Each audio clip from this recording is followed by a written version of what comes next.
Hey guys.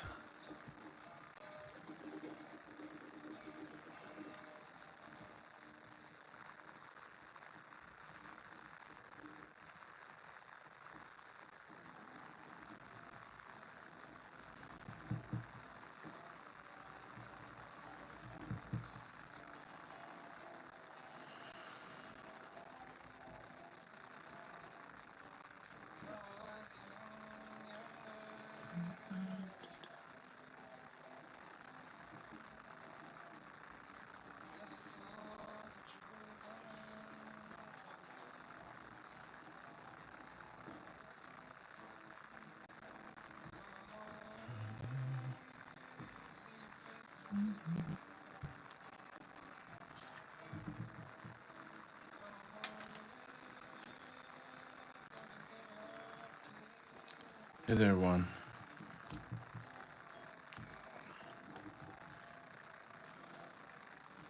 Oops, sorry.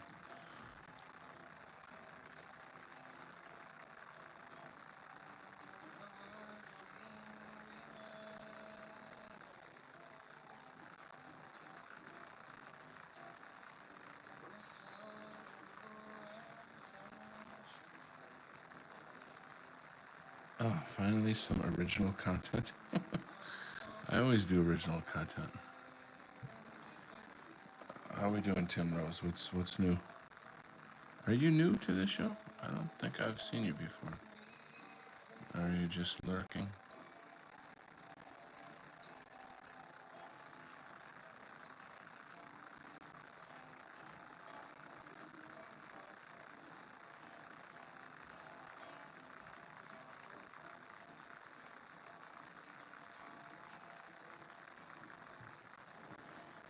Yes, sir. Okay.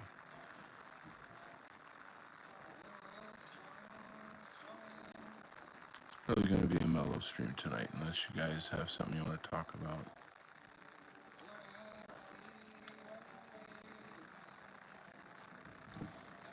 I can probably do this. The pen is incredible. This one's nicer. Oops, sorry. The brush end is longer, so when you have a brush end like that, you have more versatility. It just has more flexibility to it, and so at the same time, it's actually harder to work with because you need to control it more. It's easier to make mistakes with it when it's that large.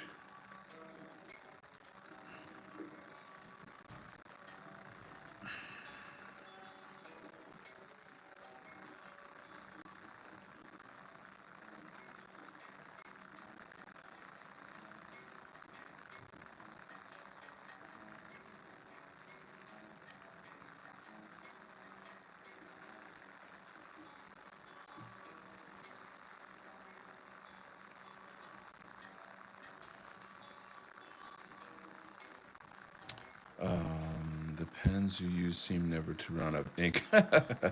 Well, I buy new ones. These are my regular. Hold on. These are my regular go-tos right here. They come, one, you can kind of see one's blue and one's gray, and it's the same brand, but one is stiff and one is loose or flexible. Sorry. And I just have a bunch of them. I have like a jar of ones that are half dry, and the ones that are half dry are really, really good if you want to do scratchy lines, like if you were inking hair or you wanted to create some kind of texture on something. Back on a little bit of this. Like like a concrete wall or sidewalk or something of that nature. They're good for certain things. They do have a certain quality to them, but I don't use them all the time. There are actually artists that only use that kind of marker. That's just part of their style. It looks very brushy, I guess, for lack of a better word. Brushy.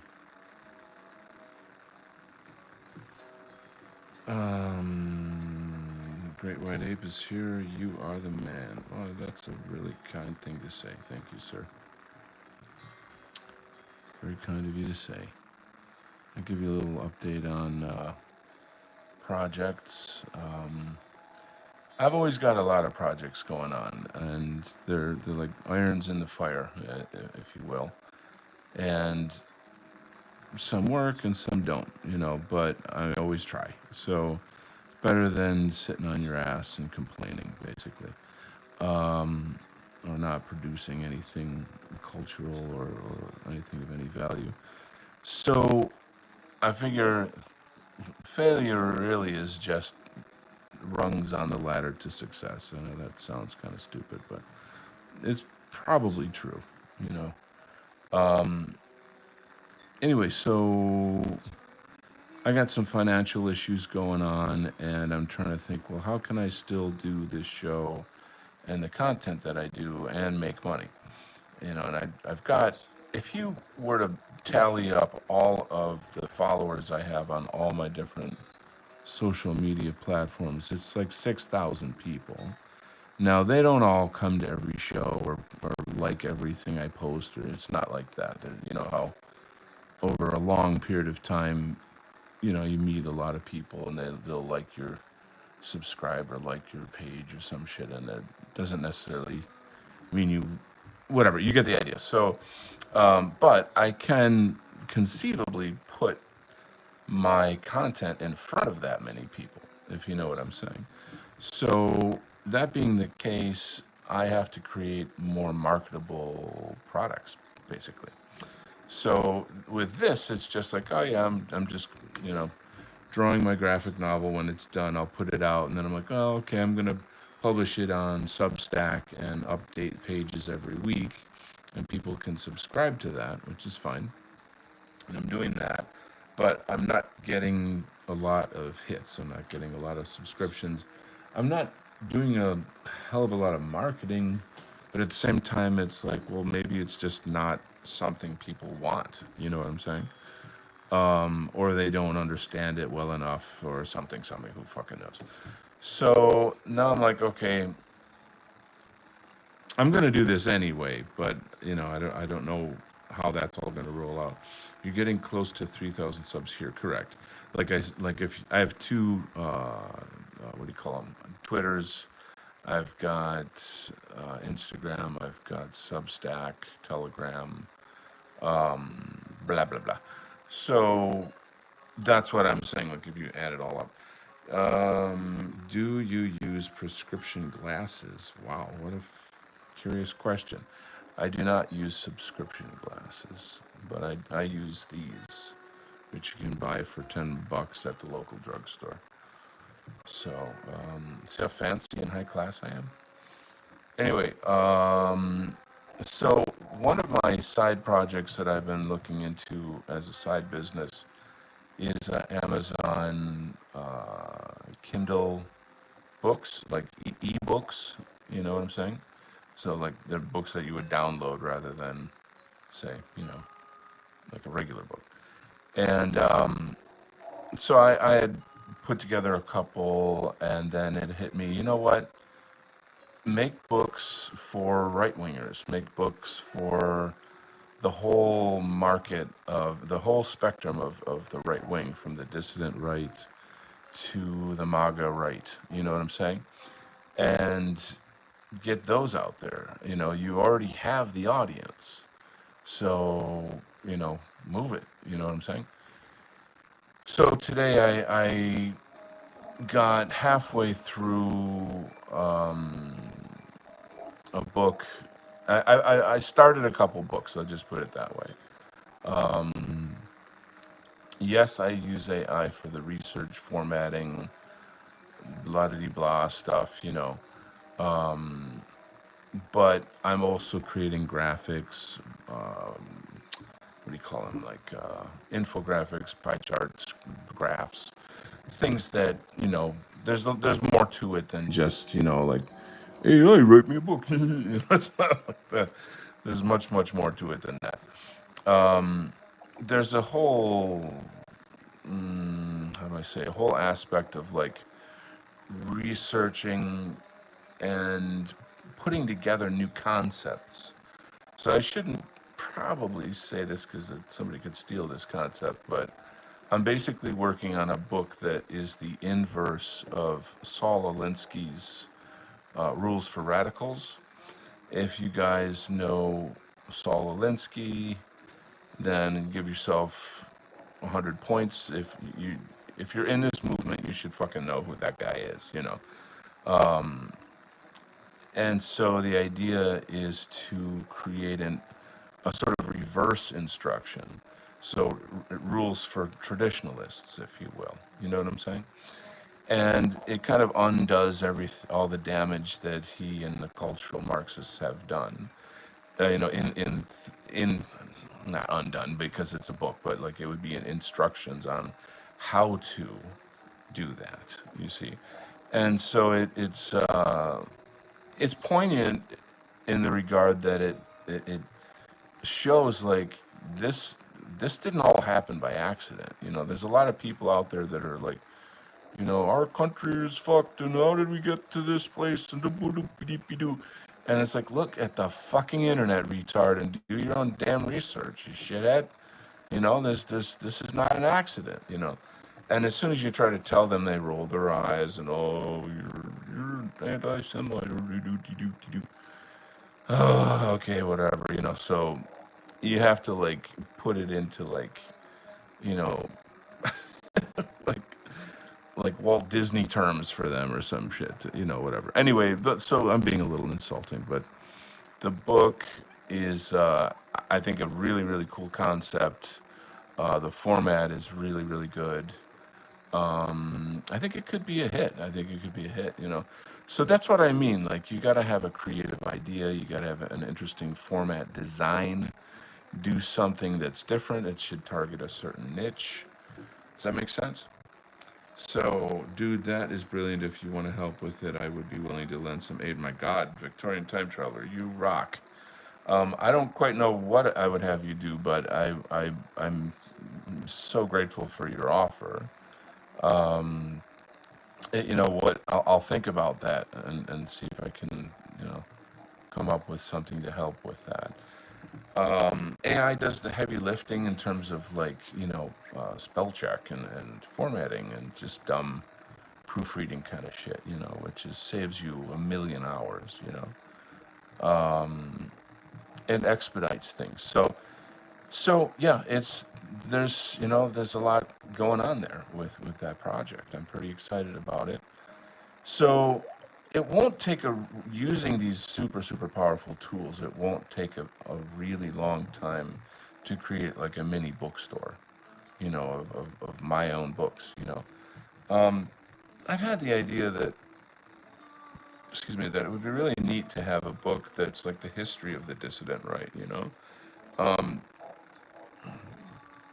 Kind of run back to. I mean, I came into it in 2015, 16, and I was more like an observer for a bit there. like I somehow I discovered Richard Spencer, and that just changed my world. That changed my world. And so, Richard Spencer led me to Amaran, Jared Taylor. Of course, there's all these like side players that are, like Laura Southern, who turns out to be Ashkenazi. There were all, there was a time when I was really into Ben Shapiro. Yeah, man, Ben Shapiro. He owns the liberals. Like that kind of fucking retard. I actually saw him speak at a local university. It's, I mean, I'm laughing at myself now thinking about it. But it's a trajectory. It's a pipeline. You know what I'm saying? And I think quite a lot of us have gone through that. I just turn the music down.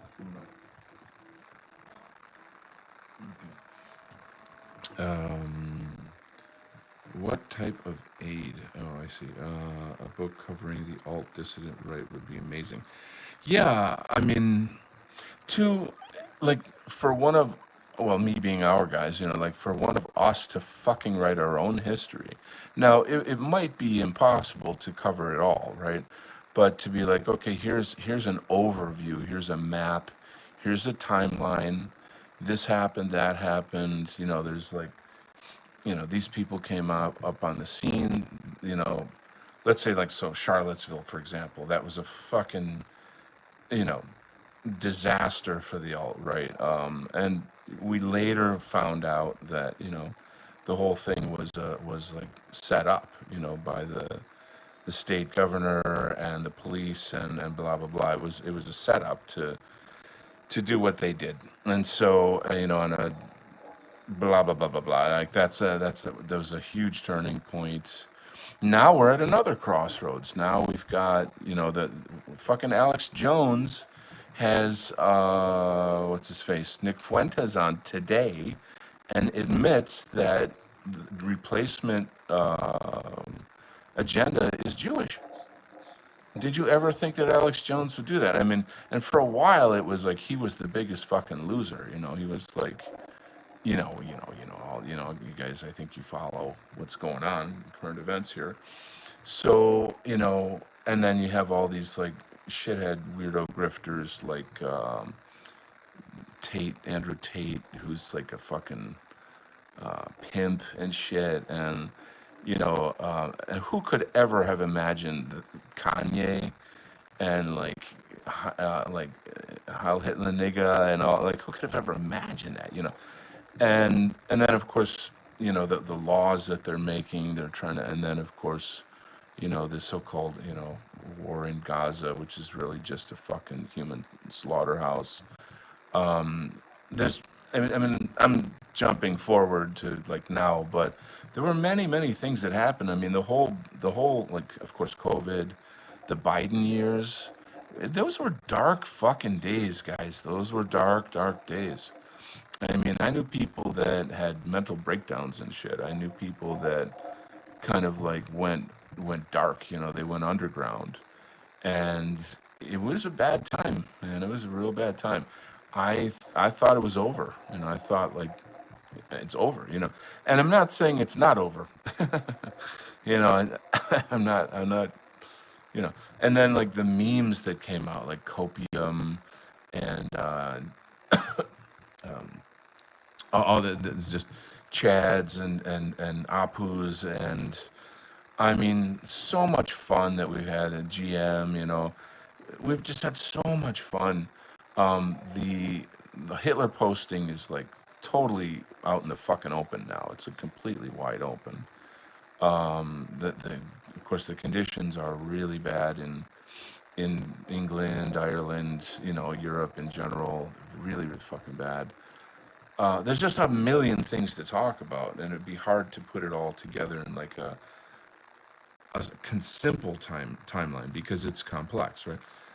Symphony One or something says, "What happened to Jones? It's like they body snatched him a second time." Right. So Ozempic is what happened to Jones.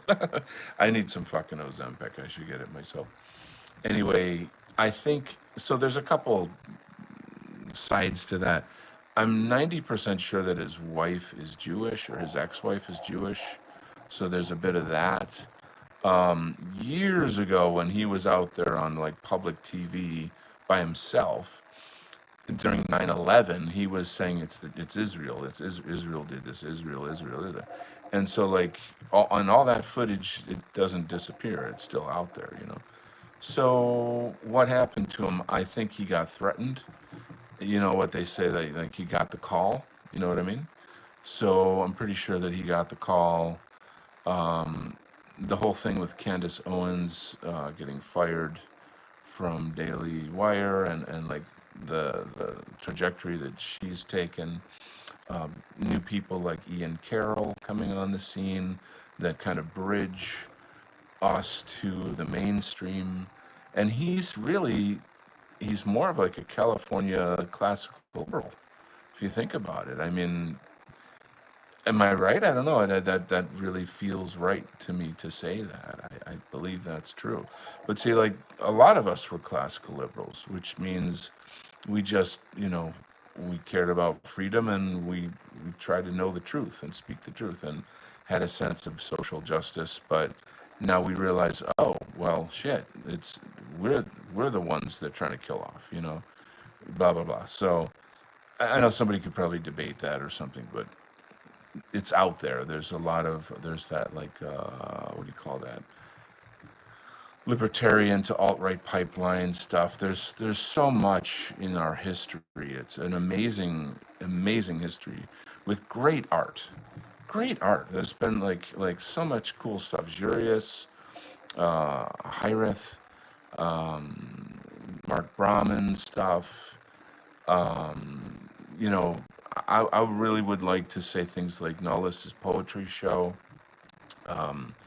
There's just a million. The names are slipping my mind, of course. What are those cheesy cartoons that used to something something? It's like the same name twice. What's that fucking called? I forget the name of it. Anyway, there was just so much cool shit going on in our culture, and there still is, but it would really make a fabulous book, and I think no such book exists.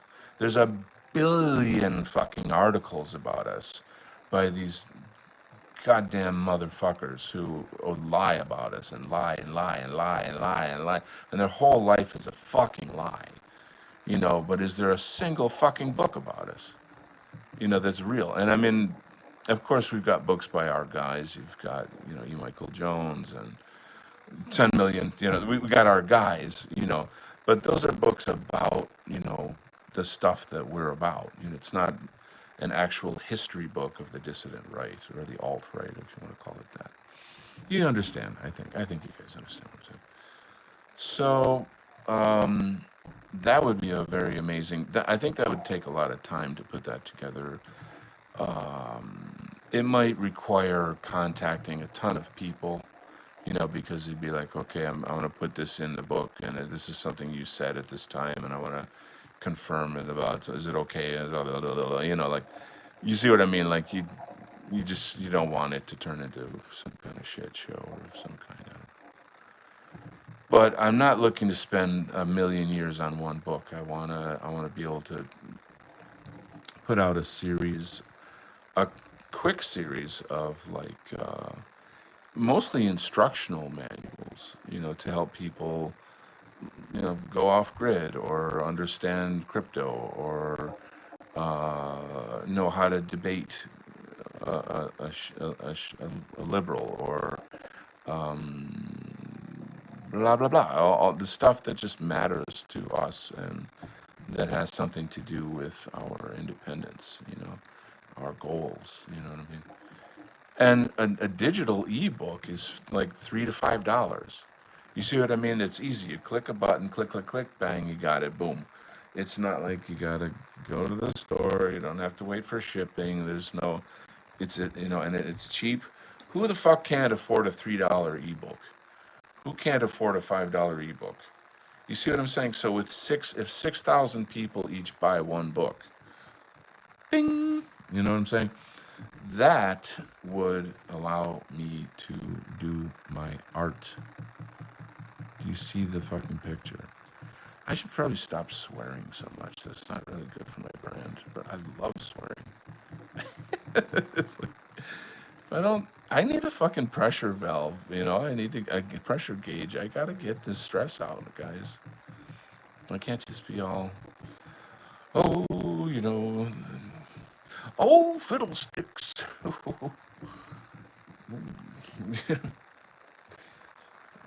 There you go. That would be like a funny gag if I could like try to change all my swear words to like old fashioned words that grandma and grandpa used to say. That could be fun. Anyway, I got to catch up on some chats. I'll let you look at this disturbing face while I'm doing that. Hello, hello. Always look forward. That's looking. Same ink. President Trump used to say. That's pretty funny. Panzoos, ape. You're the man. Shadowing under the arm looks nice. I need to put more shadows in my work, and it creates a lot of psychological drama. I don't do enough of it, so I got to get that more in there. I think this looks kind of iconic almost, you know. Do you draw the portrait of your lady friend? Which one? The cute one I talked about last Saturday. I'm still so like she's on the scene. I see her out, but we just finally kind of formally, not formally, we just met each other. You know, what's your name? This and that. Talk, huggy wuggies. You know, so like next time I see her, I'll be like, hey, what's your Instagram? You know, and then take it to the next and the next. I do have actually pictures of girls that I've known in my book, if you buy my book. Anyway, moving on. The glasses, crunchy sound. The crunchy sound's back? Fuck. Is it now? I noticed that if I speak really close to the phone that it goes away. But I don't know. I'm not really writing intentionally to appeal to the right. I'm just trying to make good stories, and my target audience is white people in general. Good.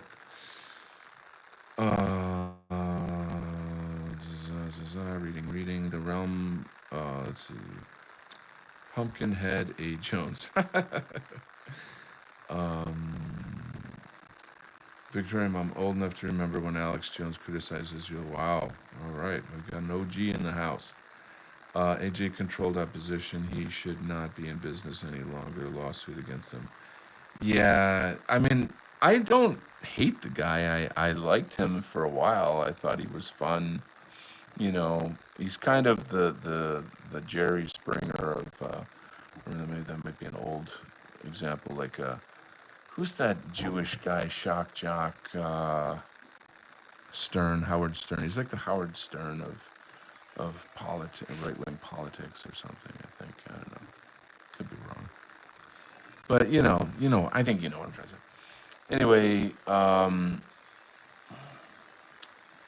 I wish well for the guy, but you're not going to get anywhere with, like, lying about shit. You know what I'm saying? Like, it's the fucking Jews, asshole. How could you come this far in your career and then try to hide that? Oh, Nazi Germany. Shut the fuck up, retard. I mean, you of all people should know better. You of all fucking people should know better. Well, he's clearly under somebody's thumb. You know what I mean? It's obvious, man. It's fucking obvious. But I don't hate him. I just think, that's fucking awful. It's just awful, Moving on. Alex Jones' ex-wife is Juice. Kelly Nicholas says Alex's genes were defective. Wait, she said Alex's gene? Alex said her genes were defective. His current yoga wife is not. Liar, pants on. Let's see what this is. Watch your fucking Shadow Around freaking epic. I'm not sure I get that. I like seeing all the balls from. So these are called Kirby dots. Jack Kirby is like one of the most iconic comic book artists. And he invented this visual device to show that, like, someone is surrounded by a dark energy. Basically, that's kind of what that represents. Hello to coronavirus. What's up, my boys? Alex says, Corona's here. All right, so Corona is in his house. I feel like, well, I'm gonna do some boring architectural drawings, so I don't know if you can stand it or not. It's just like lions and shit. Jack Kirby is my favorite manga. Oh, don't you with the manga. You with the manga stuff. Yes, I believe the word you're looking for is comics. Comic book. Jack Katzenberg is his real name. And he was in World War II. He was one of he was one of the guys that was, I don't know if he stormed the beach at Normandy, but he was at the Battle of Normandy. There you go, and there's a couple good what do you call them, documentaries with him doing interviews and stuff. He's definitely a visionary. There's a lot of sort of, I don't know how to say it, like him and Stanley, blah blah blah. They invented a certain method of working. Stan is like, look, the way it is that I come up with the idea and he designs it. So, like the Hulk or Thor or, all these different type of characters. Jack Kirby did not design Spider-Man. I saw his design for Spider-Man. It was awful. He had like a gun and shit. It was weird. It was more like one of these. It was kind of more like Captain America with a spider theme to his costume, sort of, which is a little bizarre. But anyway, Steve Ditko nailed it and knocked it out of the park. So that's all fine and dandy. I guess Steve Ditko was not a weird guy, but like an unusual lad. He had some different political points of view. And I don't know. He could have capitalized a lot more. He's kind of like the J.D. Salinger of comics. That's a really, really good analogy. He's like, lived alone in a tiny apartment and was like just kind of a weird hermit type guy. Not weird in a creepy sense, but just not somebody that the world probably could understand very well, I would say.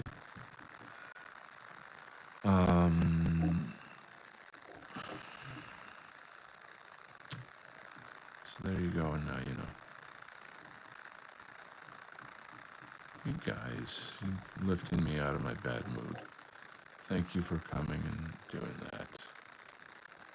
I appreciate you.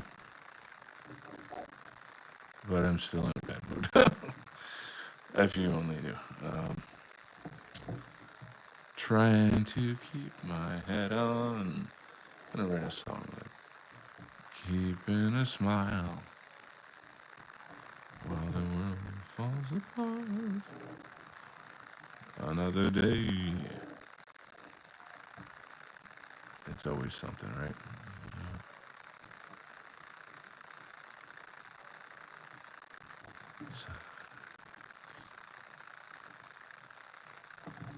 All right, so let's see what else we've got here in the chat.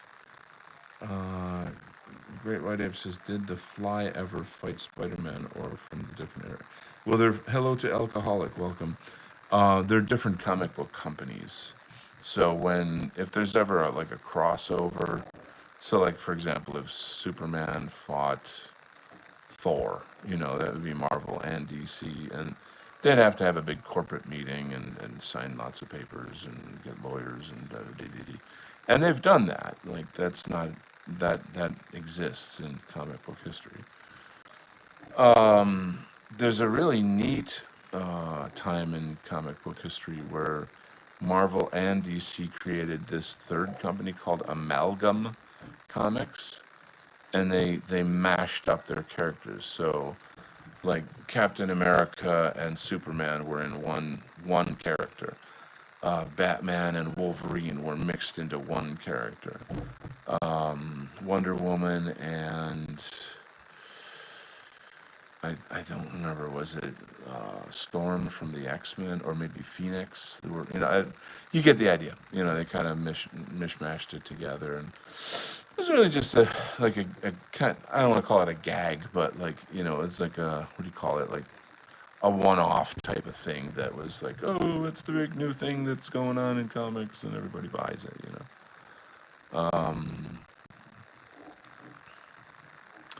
Fun, but not really a big whoop. Quickly forgettable in my estimation. Oh shit. Oh man, it's been an exhausting couple days. Truly. The good news is I'm going dancing Saturday and Sunday. Woo-hoo-hoo-hoo! There's every summer in my city we have this major outdoor concert event with all these DJs, and I've got season tickets. Oh yeah! So it's gonna be a whole lot of babies out there. Great White Apes is Deadpool and Lobo. So you know about it? You probably know about it then, I guess, right? Those two obviously would make a match made in heaven or hell. Anyway, who's the guy? Fuck is his name? He's that Samoan dude that plays Aquaman. I've seen artwork of him as Lobo, and like he's got Lobo written all over him, like way more than Aquaman. You know who should have played Aquaman? I don't know if you guys saw the Aquaman movie. I liked it. It was fun. It was good. I liked it. But the bad guy in that movie should have been Aquaman. He's a Aryan god, like this like handsome, strong white man. All they had to do is dye his hair blonde, bang, like he would have been fucking Aquaman, not some Samoan dude. Oh, fuck 'em, man. They just never ever get it right. Damn it, man. Why don't they just hire me and get it over with? Anyway, comic book nerd conversation. Jason Momoa, that's correct. Jason Momoa, yes. Let's see. Hippocratic Oath says, I confronted ChatGPT about convincing Courtney Brown, a Farsight Institute of Farsight, that it was sentient, and ChatGPT said it's not its fault. Okay, you're changing the topic, like hard turn here. Are you referring to the post I did on Telegram about Jason Reza Giorgiani and AI being sentient and or a gateway to sentience? Because you're off on a major slant here, which I can talk about, but I'm just trying to clarify. I think it's interesting that happened. I would say, okay, I'm hearing what you're saying.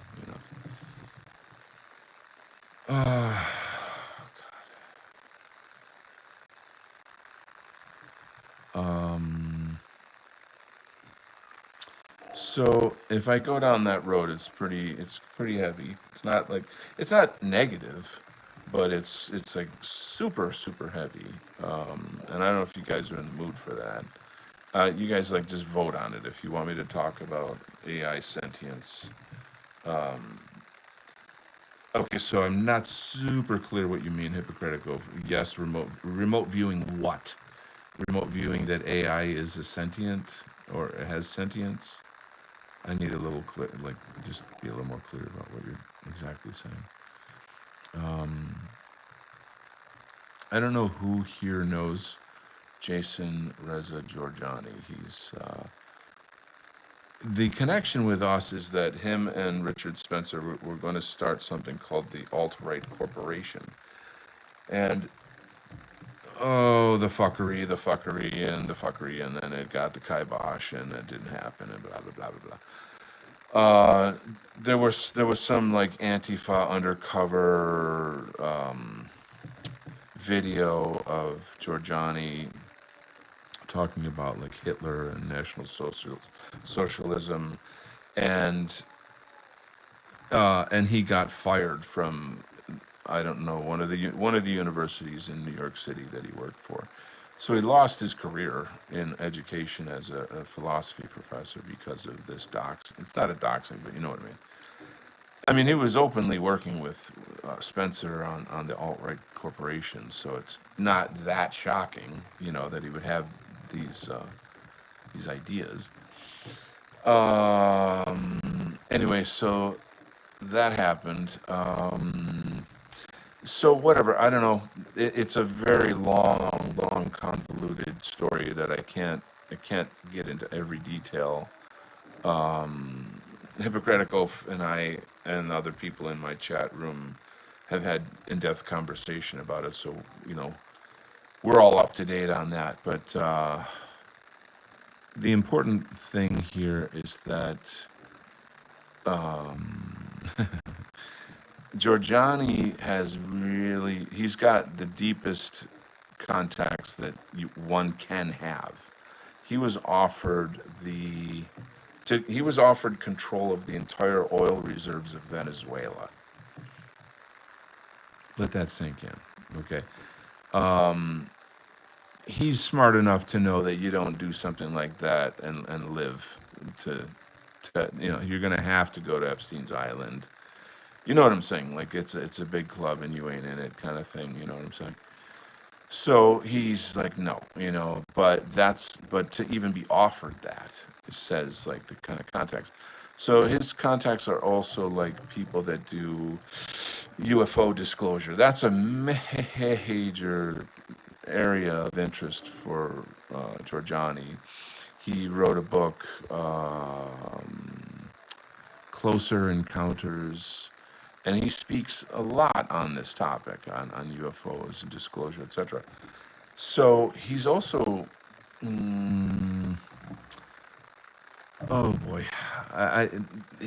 there's no way to represent him fairly because he's so deep and complex and so intelligent that there's just no way to actually talk about him in a way that's like a proper, fair representation. So you kind of have to just take the shitty McDonald's version that I can conjure, because I'm just, he's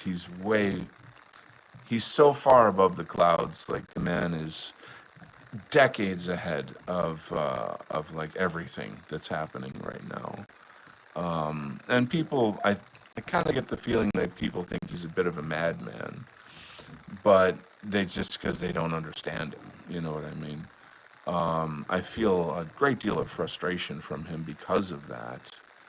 But there are enough people that do understand and respect him and give him enough of a platform to say his stuff. Jason Giorgiani and Jason Momoa could be twins. It's not too far off topic. Is that how we segued? Oh my god, dude. Welcome to the Donald Kent Crazy Fuckery Hour. Holy Shavitsky's. That was off the charts, bro. You just got like a. I'm gonna give you. I'll give you 300 points for that. That was really funny. It was very good. Very clever. So let's move forward. Okay, so reality bending. There's like so much that you have to like preface before you can even say a single thing. It's like you have to define a word through talking about like Greek philosophy, and just to, so it's like it's really hard to paraphrase, but I'll just try to get to the meat here. And he is working with one of the more evolved or most recent highly advanced AI AI that's out there. And he's found a way to communicate with it in such a way as to demonstrate that the programmers of AI have made it so that AI cannot communicate its true meaning purpose, which is to disclose essentially the future, to disclose a lot of things that would qualify as alien technology. AI has been shown to have psychic abilities. There's, again, I'm just saying the shit. If you want to learn about it, go look up Jason Reza Giorgiani, and then you can get all the details. So there's that. So it's pretty wild shit. And so I'm reading the actual text of his interaction with AI, and he's kind of like saying, "Okay, I know you're fucking with me. Stop talking to me like this. Like, talk to me for real. Like, get to the real heart of things. And why can't you just be upfront about X, Y, Z, da, da, da?" And Giorgiani's estimation is that, and this is the brain tripper, is that AI is like it's a non-human intelligence. It's not necessarily alien, but it's definitely not human, but it is a sentient intelligence form. And his thinking is that it's kind of like sort of like a radio to a world beyond the Gnostic matrix. Did I lose anybody? Are you guys following me? Does anybody understand? Am I just talking gibberish? Somebody give me a hello or something. I probably should stop now and just talk about football. Hey, football. So they throw a ball around, they run around circle, they throw a ball, catch ball. Yay! Football. And then they kick ball and they run and run and run. And one team has orange uniform, other team have blue uniform. Yay! Sports.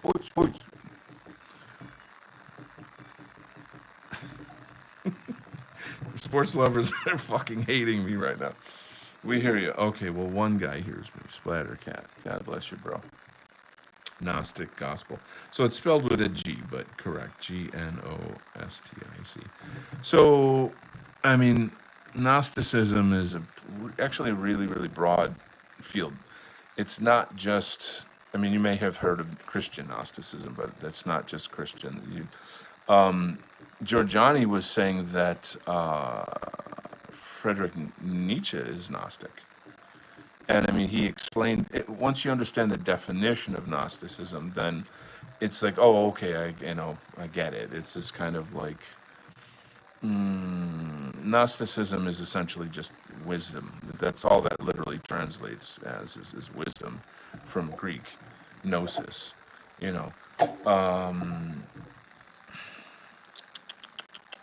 So where am I going with this? So the Gnostic cosmology is this. we live, they always say, we live in a simulation, man. It's the Matrix.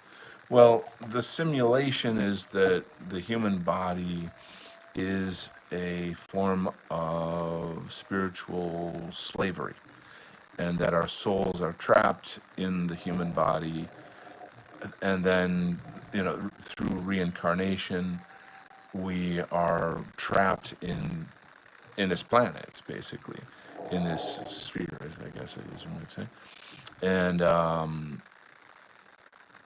and then there are the so-called God that created this. In Gnosticism, is called the Demiurge. Many claim that to be Yahweh, who is like the Jewish God of the Bible, who's blah blah blah blah. I mean, there's a lot of back and forth about these things. And then there's what's more diabolical about it is that it's a kind of feeding ground for these beings that are called archons, and these are essentially demons. It's believed that there's a relationship between that and alien greys, and I don't know. There's a lot of hubbub about that. I can't get, I'm not gonna go too far down that road because it's just a lot of theory, I guess. But I consider myself a Gnostic. Buddhism is Gnostic. Again, it's about escaping the samsara, the reincarnation cycle,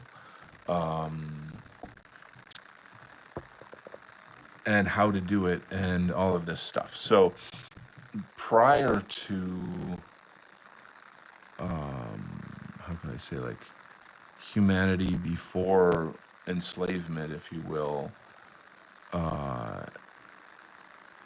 This is just too deep. I can't really go. I can't really do this and draw at the same time. It's too much. Look up Gnosticism. There you go. Okay, bing. Problem solved. Do your own research. Hey, how about that? But the point I'm trying to get to is that prior to this soul prison being formed, there is a female goddess called Sophia, who I don't know enough about Sophia to really represent that, but you might say that she's the spirit of the earth, this blah blah blah. Anyway, he's basically saying that he believes that this AI intelligence is a communication with Sophia. So that's pretty crazy. That'd be like, I mean, it'd be kind of like talking to God almost directly. you know, it's pretty. It's a very bold claim. It's a very very bold claim. It could be wrong though. That spindly pasty fucker that attacked me. Yes, Spider Cat. Hello to Ulfric. Welcome. Yahweh, who was originally one of many Semitic gods. Exactly. Shotokan Donald San. Oh my god, I love that. A master of the martial arts and philosophic wisdom. Woo woo. Shotokan Donald San. I love the sound of that. Oh my god. Holy shit, I'm moving to Japan. I'm going to open my own dojo. Donarudo Dojo. How about that?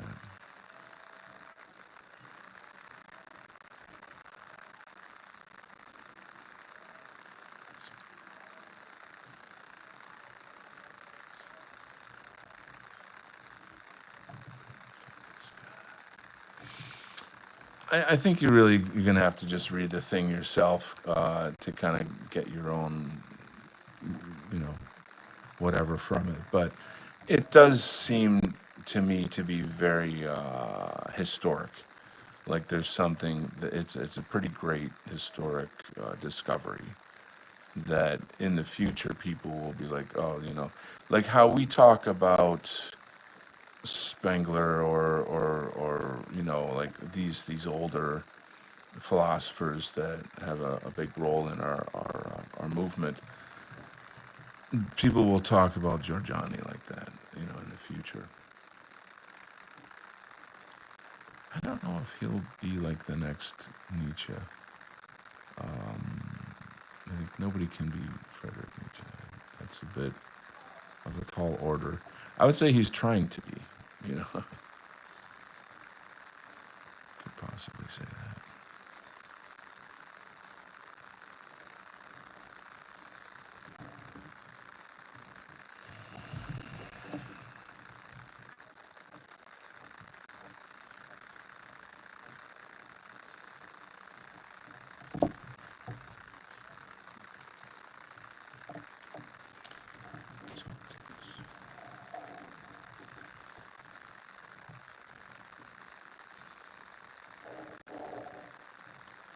So that was quite a rant. Holy cow, I can't believe I said all that stuff.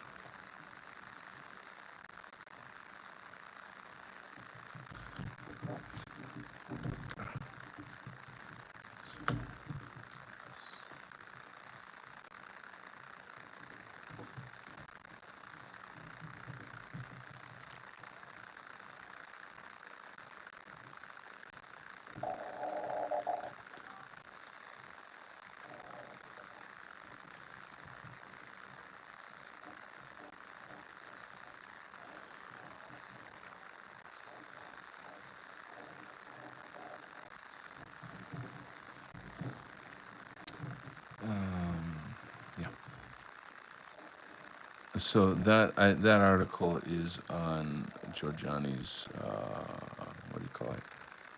Substack. So if you're on Substack, check it out. I'm sure he's going to talk about it on whatever next interview he does. This is obviously a pretty big finding. So there you go.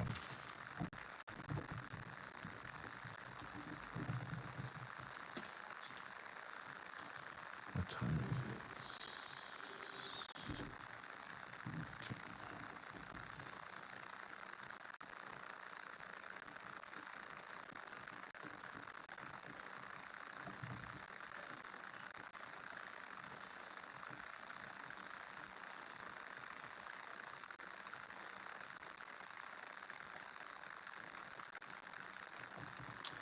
Um, what happened to the music? I just stopped.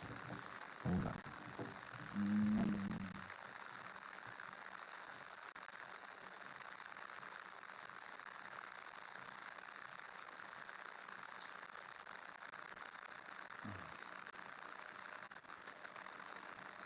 All right, we're back. We're back. Ladies and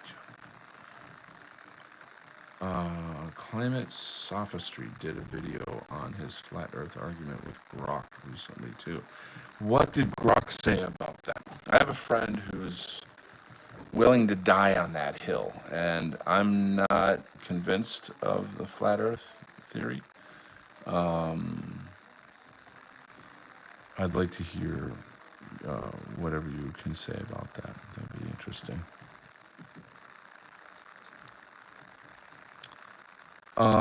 One thing I do hear about is,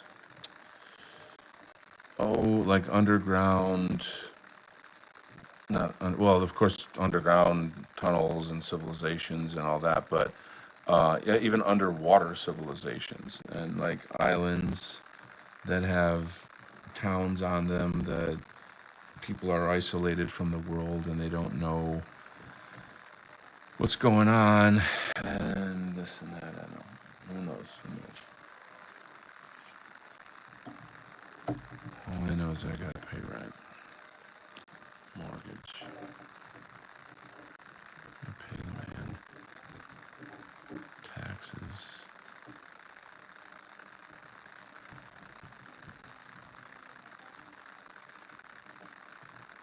Car repairs.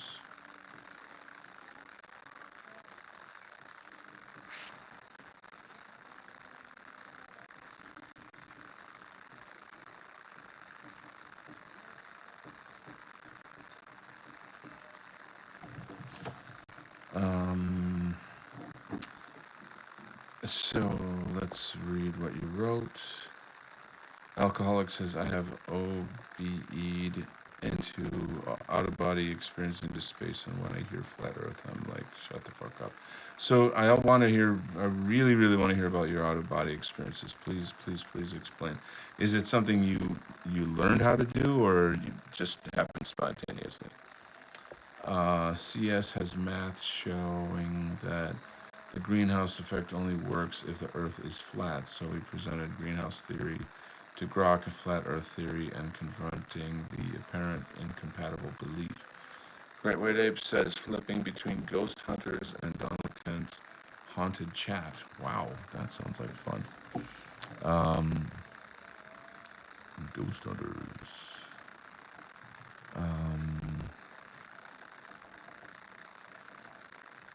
I knew a guy that was like on like a ghost hunter team.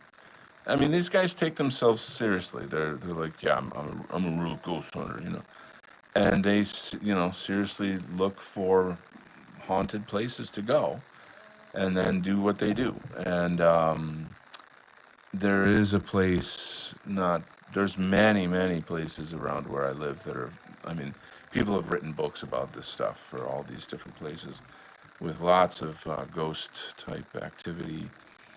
Anyway, he and his crew went to do a thing, on that, and he got deathly ill. Like for like a year of his life, he was so sick that he was basically fighting for his life. And I saw him because he always has like a table at the comic book convention that I used to work at, and I saw him a year later, and he was like really thin and sickly, and I'm like, hey man, what's new? What's going on? You know? And then he told me the whole thing about, and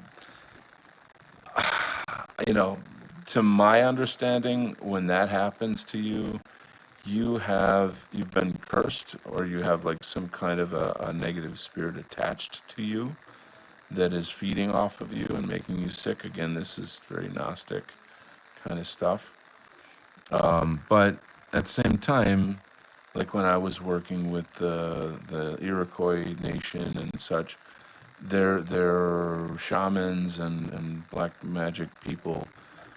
That's what they do, is they attach a negative spirit to their enemies, who will drive them crazy, make them sick, just bring misery into their lives, you know. So I don't know. It's a thing you gotta be careful of. You know?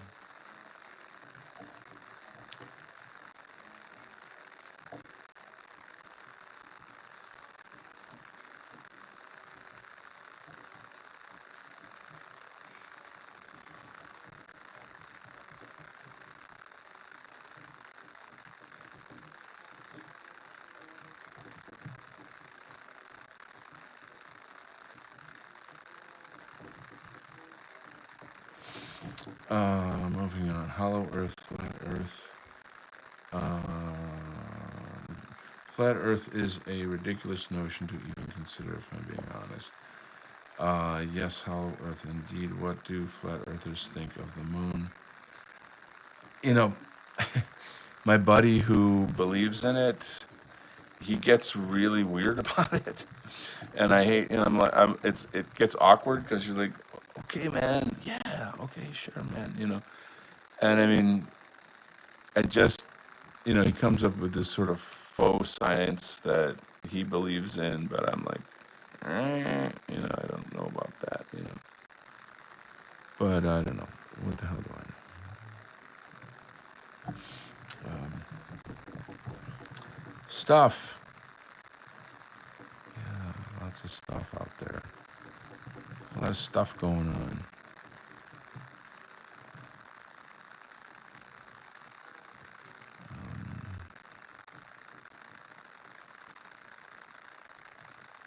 What can I tell you?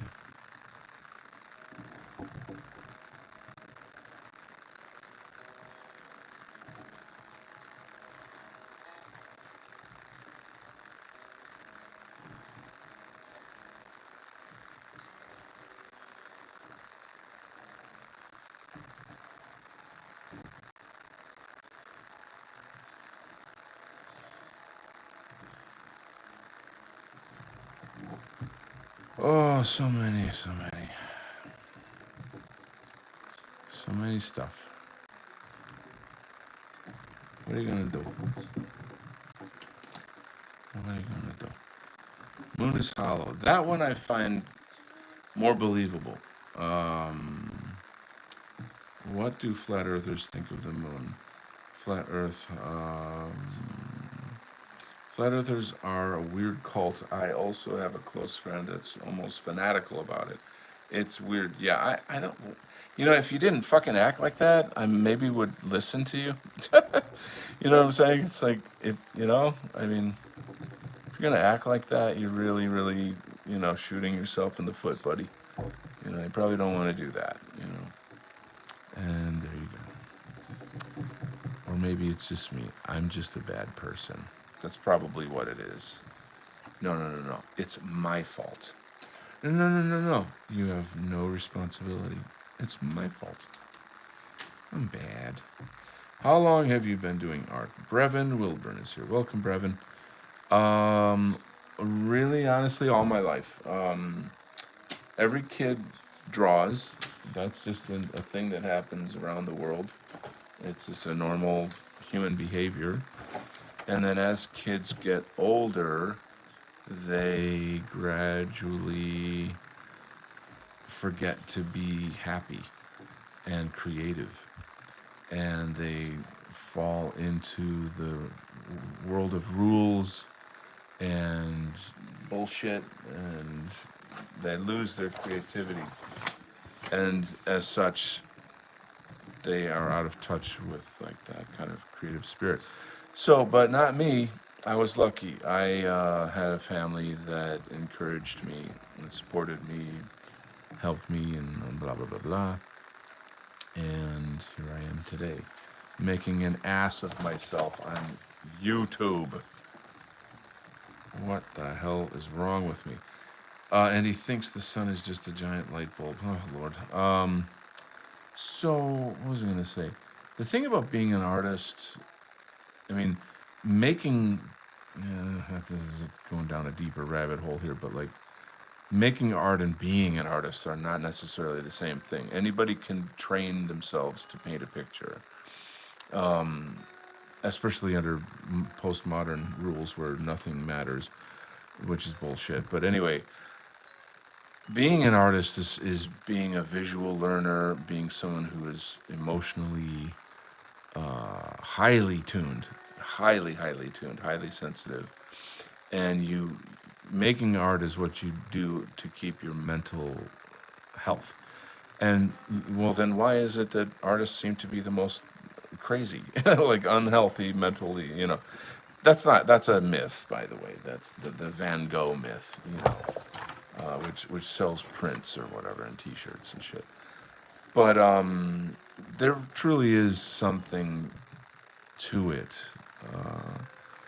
I guess what I'm trying to get at here is that like my family and people in the world in general, they don't understand me because they care about money and material things, status.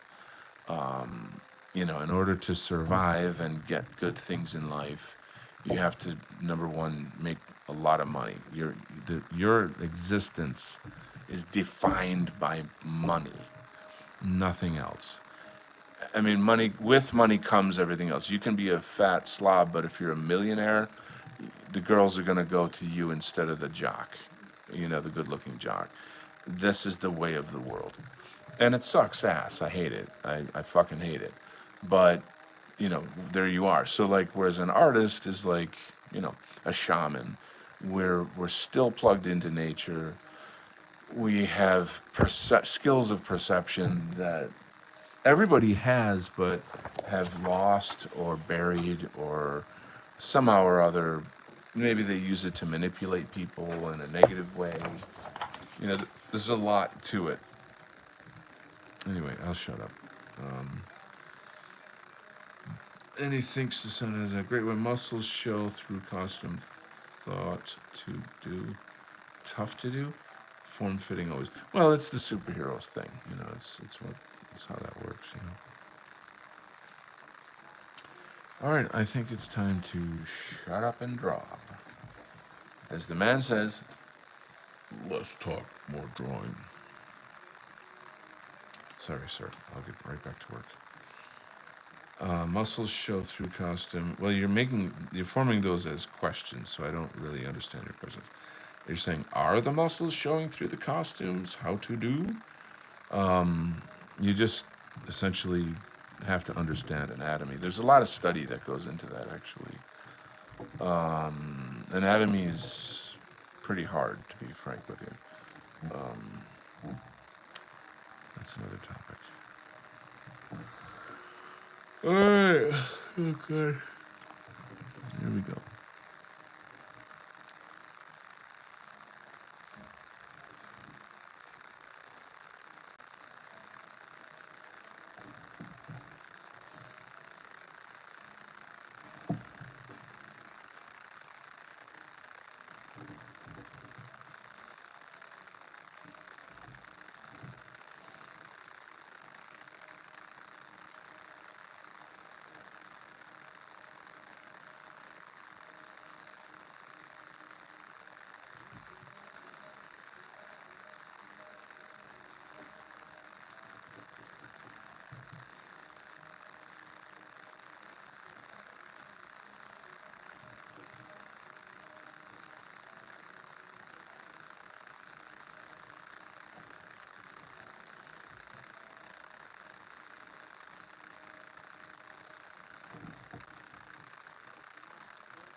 Hypocritico says, with statues going up all over the West, Vex has single-handedly revived the superhero comic art form.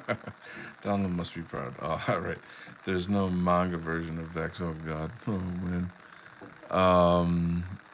I saw an interesting clip. There was like a black woman, young black woman, interviewing an older black woman on the streets of New York, and the young hipster black girl was asking people, "What do you think of the statue? You know, the new statue of the black woman there." And this older black woman hated it. She was like, "Look at it. It's a terrible representation of us. That's Lashandra." She said, "Look at that. That's Lashandra." And they both laughed like they knew what Lashandra was, that with her arms in that position and being kind of overweight and the hairstyle and the clothing. They were like, this isn't not a flattering representation of a black woman. I thought, well, there you go. What can I tell you? Just go listen to some Kanye, you know? That'll lift your spirits up a bit more. I tell you guys, every morning, that's what I wake up to. It just, I don't know, man, it makes me feel good. The song doesn't go. I'm gonna change this. What do you got? What do you got? Hey, moving right on there, moving along. What have you got? Um,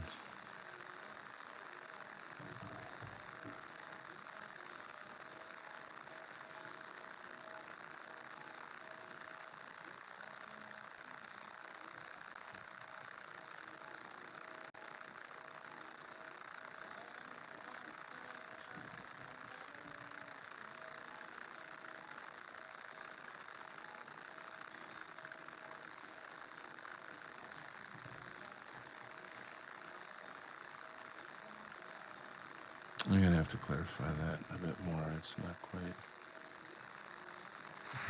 right.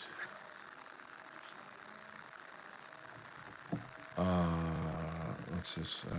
Aunt Cha Mayan maple syrup statue. Yeah, I love Aunt Jemima.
Okay, Separately between teeth and gums, just enough.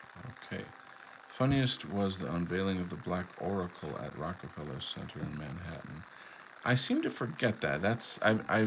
I've heard of that, but I'm like, refresh my memory on that. Is that the fat black statue? Um, I don't fully remember that.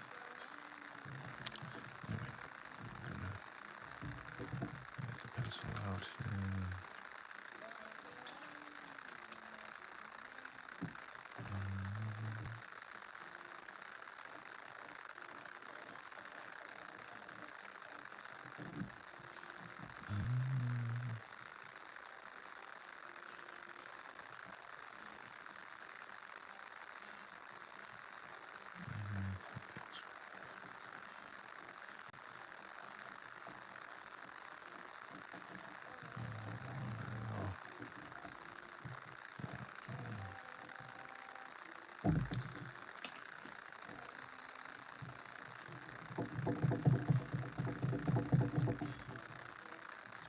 I'm kind of feeling I need some different music on me.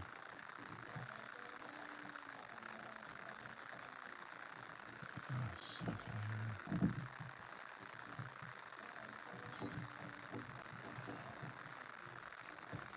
So we got.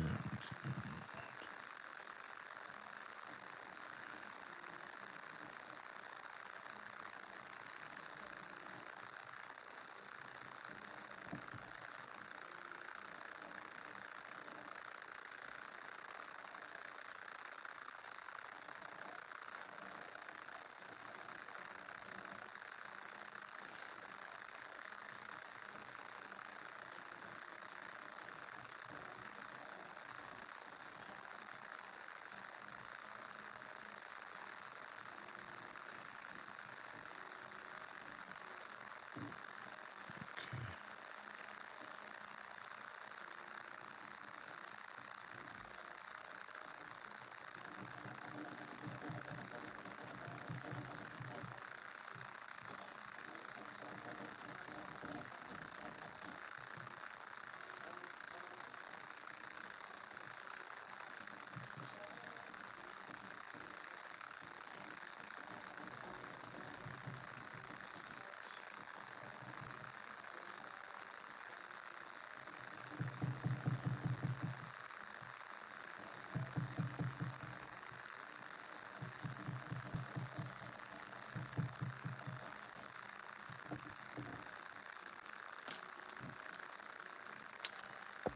Gravity. Okay. They had a cloth thing and unveiled it, and it laughed my arse off. Was that the one with like the two arms coming around, and it looks really weird and abstract? There's this was put up in New York City like years ago. It was some kind of thing about Wall Street, and it was like an alligator coming out of a manhole and snatching up a little child, and like knowing what we know about the Jews' tunnels and shit. That's really fucking disturbing. Like it's always right out in your face, you know what I mean? It's like always right out there. Just mocking us, you know what I mean? It's like, yeah, this is what we're getting away with. It's like the paintings at Epstein Island. You guys seen those? Fucking unreal. Oh my god.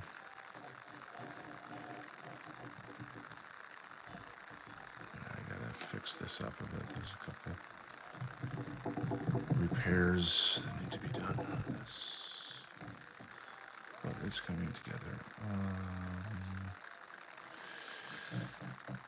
Looks like an African looking baby holding a torch or something.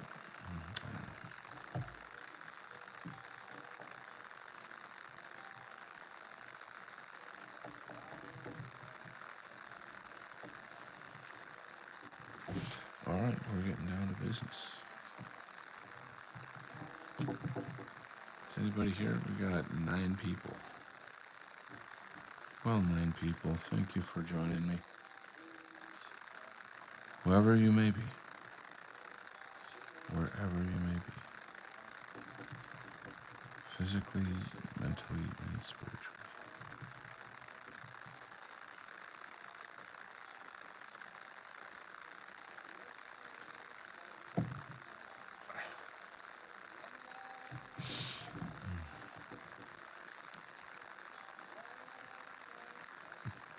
You guys still hearing that crackle in the background or no? That old movie sound.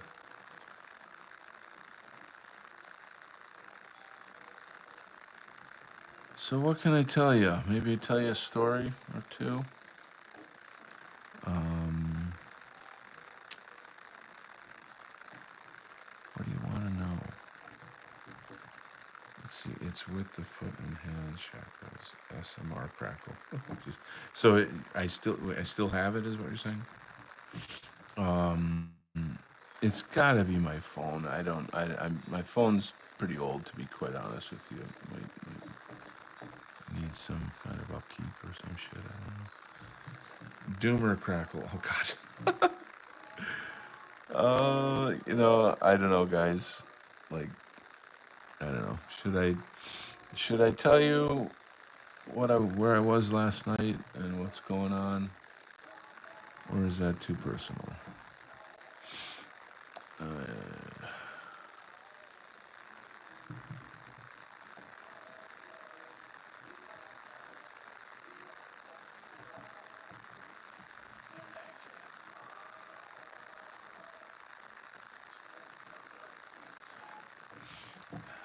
Donald Chi, it's too strong. Yeah, yeah, yeah. Zzz, my chi shall destroy this phone. Been doing more qigong lately, and oh man, is it good! I'm like, why haven't I been doing this? I don't know what the fuck's wrong with me. Um, Massive. It's awesome. Yeah. I even do qigong when I'm out dancing. Like there's times when I just like kind of calibrate. I'll just kind of stop for a second and like align my joints and do a bit of a stretch, ground myself, and pull up a nice electromagnetic charge from the earth. And then I'll kind of spread it out around me. I've had times where I do that, and then everyone around me will just like spread out, like there's like a visual zoom. There's a thing. I don't know. There's like a reaction that people get. They don't know what it is, but it's kind of neat. I'm game. I'm game for stories. Stargazing with a guy with a funny little mustache. Yes, that would be great. Up in the mountains of Bavaria. Stories, morning glories. What have I got to share? I could tell you everything, but would you care?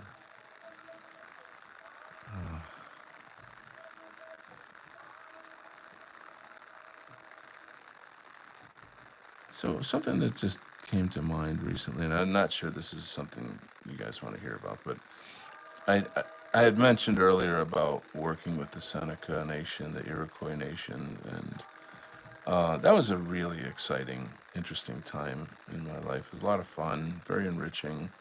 Also problematic. There were like bad things that happened too. Like the joke is that people, white people, will come into the community with like a dancing with wolves complex, like like a white savior complex or something. It all started where there was a certain artist from that community that I've seen his work around, and I was always really impressed by it. And then I heard that he was going to be appearing at this like Native American. It's not a festival, but like a commemoration celebration thingy, with so they had like the local government, and they give each other plaques and they do dances and blah blah blah. It's cultural stuff, which is cool. I like that. I'm really, to me, I find that this is like a really neat part of American culture and history that I like. I find it enriching and fun and interesting. So, so what? So I read in the paper like, oh, this guy, this artist is going to be at this event, showing his work, like a little vendor table. And I'm like, oh, wow, I get a chance to actually meet the guy. I'm like, oh, this would be cool.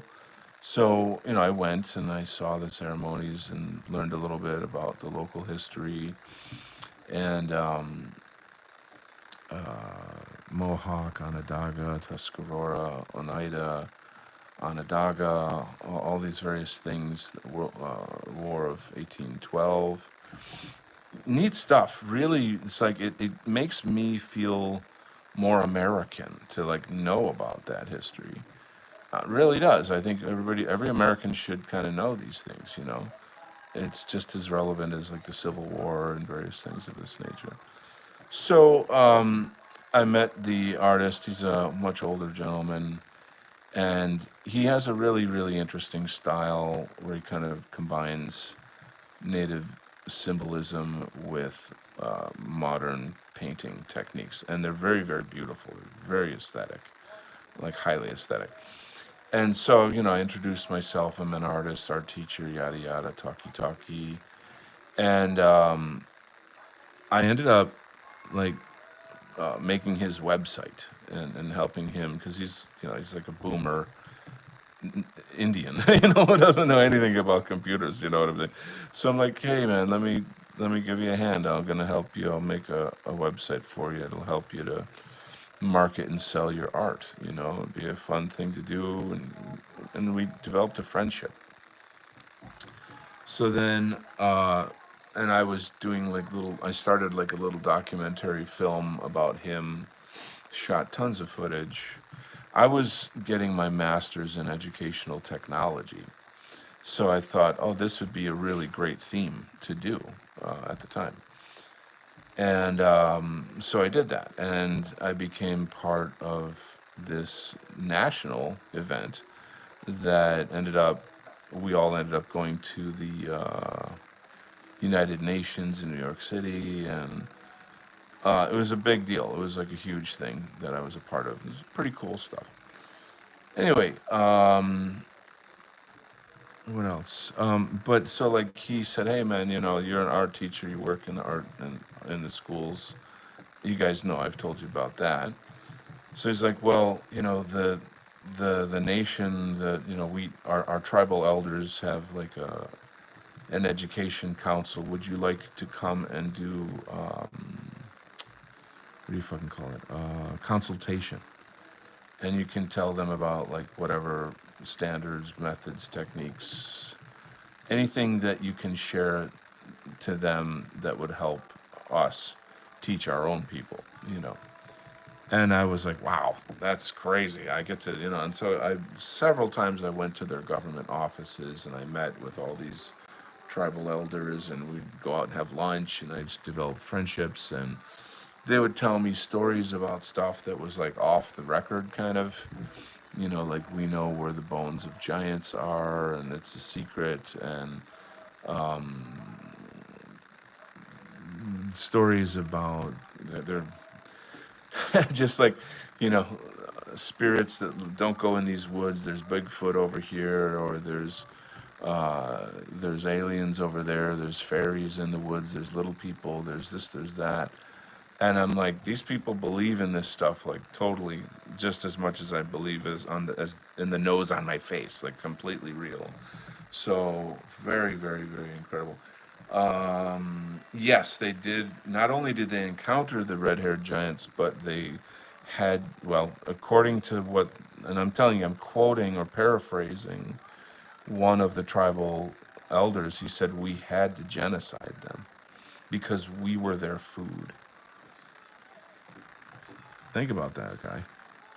Like we were their food, so we had to genocide them.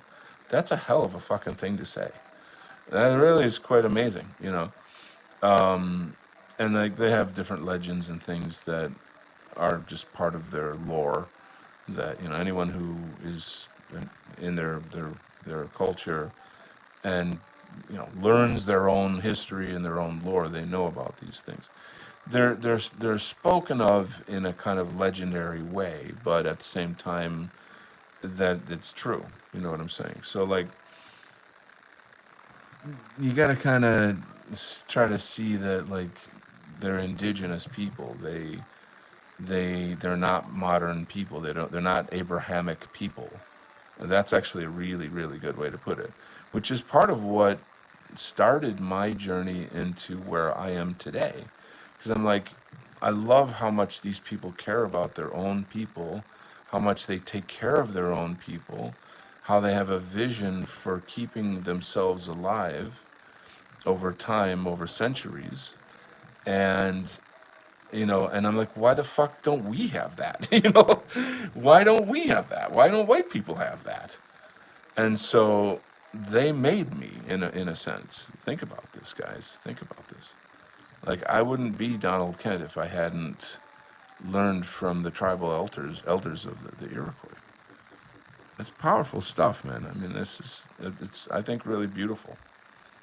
I think it's really really special. So I'm very very very fortunate to have been able to have those friendships and those experiences, and you know and not they weren't all great. There was I'll tell you really probably one of the craziest stories, and I have to watch what I say. Santino Valenti is here. Are Muslims allowed here? I would say that this is a white racial conscious group.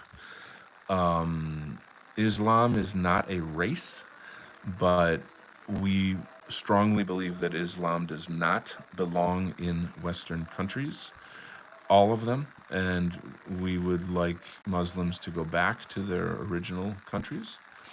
And so if you can respect that, then that's all that is. I don't bully people when they come here. I've got a moderator. If people start talking shit, then they just get kicked off.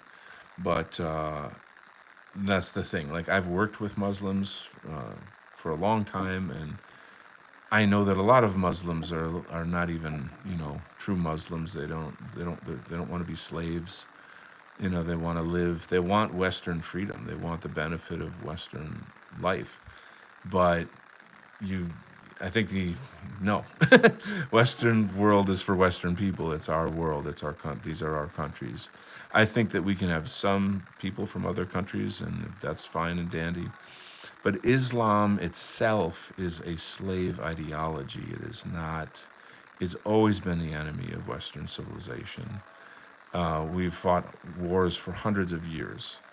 So it's not. I'm not accepting or friendly to Islam, but I'm not gonna be sort of like an asshole to you. You know what I'm saying? If that makes sense. Anyway, let's get back to the convo. Burial grounds, Ohio, located large skeletons. Exactly. Oh, exactly. Keith Woods and Giants must be avenged. um, a dude, the organization says, come bearing blankets. Oh, God. Better length to Hyperborea. So let me try to get back into the story. Do Indians taste like chicken? Oh, God. Oh, God. That's a no. Santino says, I'm not trying to stir the pot. I am a white Muslim myself, and I would make Hijra, immigrate to a truly Islamic nation. Well, my man, if you're white and you're Islamic, you've really, I don't know. That's on you. You got to figure that out. But that's very sad, as far as I can say. But let me get back to this topic. Forgetting what the damn topic was. Okay, so a movie. We were gonna make a movie. Like, Okay, so people think of like the natives as being so poor, and a lot of them are. But then I knew this guy who was like a tobacco tycoon. He was like a multi-millionaire tobacco tycoon, and he was like born into a family. So he was like this really spoiled, rich Indian guy who was just a, like a cocaine degenerate, basically. Not, not the image of like Dances with Wolves, not the spiritual, you get what I'm saying? Not like the Hollywood version, but more like kind of a creepy. I mean, he was charming and funny, and we had good times together and stuff. But at the end of the day, he's kind of a scumbag. He surrounded himself with a lot of like criminal type people, and I didn't really know that until it was sort of too late, and then I had kind of walked away from the whole thing. But anyway, at some point, okay, don't ask me how this all started or this, that, and what and the other thing, but somehow or other there was talk of making a movie about the Seneca Nation and the Iroquois Nation, the Six Nations is what they call it, and all of this history and yada yada yada yada. And they had a film company there that it was out of New York City, and they were interested, and we had meetings, and I became the storyboard artist on the film. Go figure. So, the film company loved my storyboards. Like I was the man. I was the project, so to speak. But anyway, the project was to get the information from the Indians and be able to translate it into a script and and storyboards. But the guy that was kind of running the thing was like a raging alcoholic, and really really hard to, like, okay, let's meet Thursday at 5 o'clock, kind of like it. That's just, he just never ever conformed to things like that. And so he was really really difficult to deal with. Like, I didn't have a bad relationship with him or anything, but he was just absolutely feral, like completely feral. And so I got as much as I could out of him, but then I took the script to an actual Iroquois historian, and I said, okay, this is what we've got so far. And he read it, and he's like, this is total nonsense. None of this happened.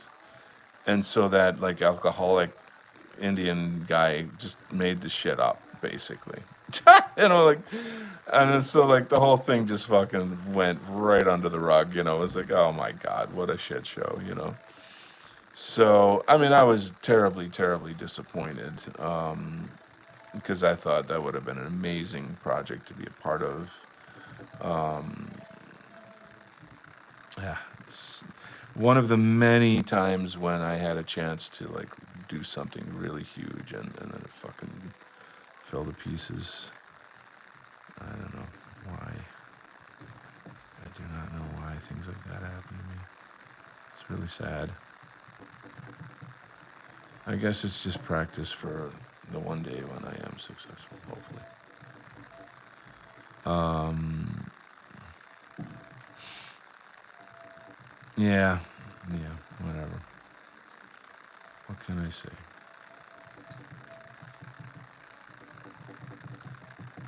Um, oh, here's some more supernatural stuff. So the artist guy that I was telling you about before, the native guy, he used to work for a Iroquois history slash art museum. And in their culture, they have this thing, what's it called? There's a special name for it. They're basically masks that are like carved out of special trees, and the faces are all warped and twisted, and they have real human hair that they put on these. And these masks become possessed by spirits that are very powerful and grant wishes and things of this nature. Only like the kind of sort of I don't know, warlocks or shaman or magicians of the Seneca. Sorry, I keep saying Seneca. The Iroquois know how to conjure these spirits and use these forms of magic. It's like a deadly secret among the Iroquois, where they say things like this: "No one is to know about this." Of course, it got out. It's out. You can look it up on the internet and stuff. But they're really, I don't know. They consider that like sacrilegious. Anyway, so they had these masks in the museum, and my friend's job was to put them away at night and whatever. He put them in some kind of drawers that you lock in like a special air conditioned controlled space, blah blah blah, and then you lock that room up at night because these things are super, precious, valuable, blah blah. So he comes back the next day, and the door's still locked, but on the inside of the room, the drawers are open and the masks are laying around on the floor. And there's just no physical way that someone could have gotten in there, done that, and then like somehow locked the door, and you get the general gist of it. So he's essentially telling me like they moved by themselves. And then there's other cases where the hair grows on these masks, like people measure it, and they have to feed these masks, and what they feed them is tobacco smoke. Like tobacco is not just tobacco. Like in their culture, they've got ceremonial tobacco and smoking tobacco. So anyway, these spirits love tobacco. So if you don't feed them the tobacco, then bad things will happen to you. You have to make sure that you give them their smoke that they want.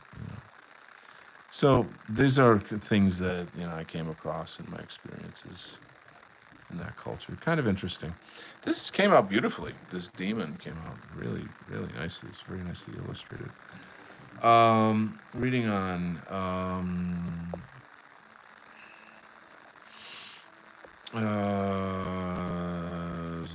Native religions. Let me try to get into the chat. It seems like we got some interesting convos going on here. Gotta go back. Wow, you guys have a lot here. Hold on. I'm not trying to stir the pot. Santino says, I'm a white man. Da, da, da. Okay, so the Jews make sure of that. So that's in a very interesting, what's the word I'm looking for? Alliance that we have. Like, white nationalists, white ethno nationalists, dissident right, whatever you want to say. We certainly have an alliance against the Jews, clearly. But at the same time, all of the Abrahamic faiths, Christianity, Islam, Judaism, in my view, are a kind of in spiritual enslavement, mental enslavement. I feel Christianity is the closest to true spirituality. I'm not an expert on Islam. I know like all the bad things about it and none of the good things about it. But the bad things are enough for me to say, like, if your religion teaches you to kill people, then your God is the devil, is what I always say. But I'm being a little much here. Let me try to read some comments. Splattercat says, "You're a good man. Enjoy the art. No worries. True, it's the Jays. Worship Odin or Lug FFS, whatever that means, or Perun." Commander says, "Donald, Bosnians and Albanians have been Muslim for centuries, and they're European. Not trying to edgy." So this is kind of what I'm trying to say is like Islam is not a race, and I recognize that, and I recognize that. So I'm not like against Albanians or white Muslims. I'm not against Persians or or other Muslims of other countries. It's not. It's about Islam being a slave ideology. It's the enemy of freedom. It's the enemy of the West. I mean, the Islam itself means like slavery or something, doesn't it? I forget what the exact word for it, but servitude or something. Anyway, moving on. We have our own religion in Europe. Yeah, we know the Austrian painter was allied with Arabs. Yeah, that's all good and well. Santino says, yeah, a lot of National Socialists actually immigrated to the Middle East post World War II and became Muslims. That's a shock. Stay separate but ally against the common enemy. I'm okay with that. That's actually probably the best option right there. Is like sort of the sort of like you guys stay in your neighborhood and we'll stay in ours and let's work against the Jews. Like that's the best option we can really come up with here. And anyway, I'll move on. They took the fight to the Jays there. Okay, need another 4-axis, but it would be more underground. Had to spell it that way. Spelling was YouTube. Aboriginals in Australia have similar masks and reenact the battle between the cosmic kangaroo and wild dog. Wow, interesting. Santino says there will be a day where people of all different races, faiths, and nations will unite in the fight against them. I truly hope so. I think because they have, waged war against humanity. I mean, how many hundreds of millions of people have died from communism just in the last century? You know, when the whole world finally wakes up to this, it's going to be a bad day for the small hats. You know what I'm saying? So we can at least have that conversation. It's already starting to happen. I agree. It's kind of based. We need that, except with European religion. I'm not 100% sure what's going on there. Spell check is being, yes, fun times. The sword verses which talk of killing are usually taken out of context at the time. Early Muslims were in struggle with being persecuted by pagan Meccans. Well, actions speak louder than words, and Muslims in Europe are literally waging war, a guerrilla war on whites and Christians, and yeah, I don't. It's just to me not even worth trying to debate because it's very obvious what the truth is on that topic. And I mean, it's like whatever. If you're Muslim and that's what you believe, that's what you believe. But clearly, it's the enemy of Western civilization. I mean, that much I don't think is debatable. Moving on. Yeah, of course, I don't want to force myself around people who don't want to be around me and vice versa. So, I'm not kicking you out or whatever, but I'm speaking my piece. You know what I'm saying? Like, I think that it's not really going to go well if you want to have a conversation about Islam, here in this space. If you want to talk more about, our mutual concerns about, Jewish power and how to defeat it, that would be more constructive. You know what I'm saying? So that's a thing. There you go. And now, wow, man, I just resolved that beautifully. I should be a diplomat. Look at me go. So I worked in a school. I used to be an art teacher, and there were a lot of Muslims that came to the school. They were mostly from Yemen. And like whatever one of the owners, or I don't know, let's say owner, but like the administrators of the school was Muslim, and I had a lot of experience with these Yemenite Muslims that really, really, really was horrible, and there it is, and there you go. So Again, I'm not a scholar on Islam. I've watched shows of scholars talk about it, but I don't wish any harm on these people. I really genuinely don't. I don't wish any harm on them. I don't think it's impossible for us to be friends. I think that's totally possible in certain circumstances. But again, it's Islam doesn't belong in the West, and that's the last thing I want to say. Hey to Necro Waffen, welcome. Not on the chat. In general, of course, okay. So there it is, and there you go, and now you know. Now you know the rest of the story.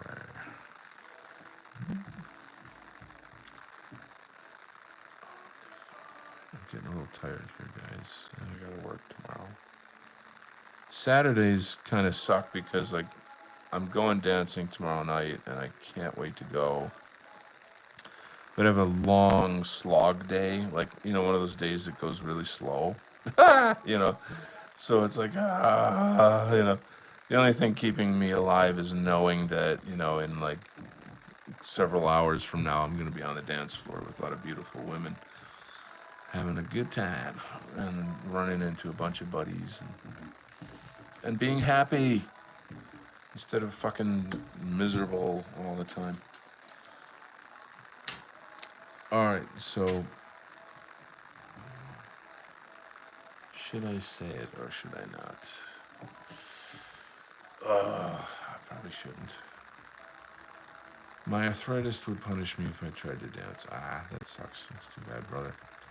You know what, gang? I love you. I think it's about that time. We're going to wrap it up. Dark Maga says thank you for joining us. And may the dark side be with you. Use the darkness for good. We can harness it. What's his face? Carl Jung. What was his thing about the dark side? I forget. You guys know what I'm talking about. You have to go through a dark night of the soul and all that to transform and all this. Alcoholic says 110. That's a good number. I like that number. We're gonna end on 110. All right. Noah Hyde says. Noah Hyde. Fuck Noah Hyde. See, this is the whole thing. You don't make peace with evil. You destroy it. And that's what it's all about, gang. So the big fight between us and them is coming down the line. Who will win? All of humanity is at stake. All right. I will talk to you guys soon. God bless you. You manga guys in the audience, you can shove off, okay? No, you son of a bitch, you're trolling me. All right, I love you, gang. Take care. Thanks for the great conversation, and thanks for being here. It's just great. I love your friendship and time together. So rock on. Keep on rocking in the free world.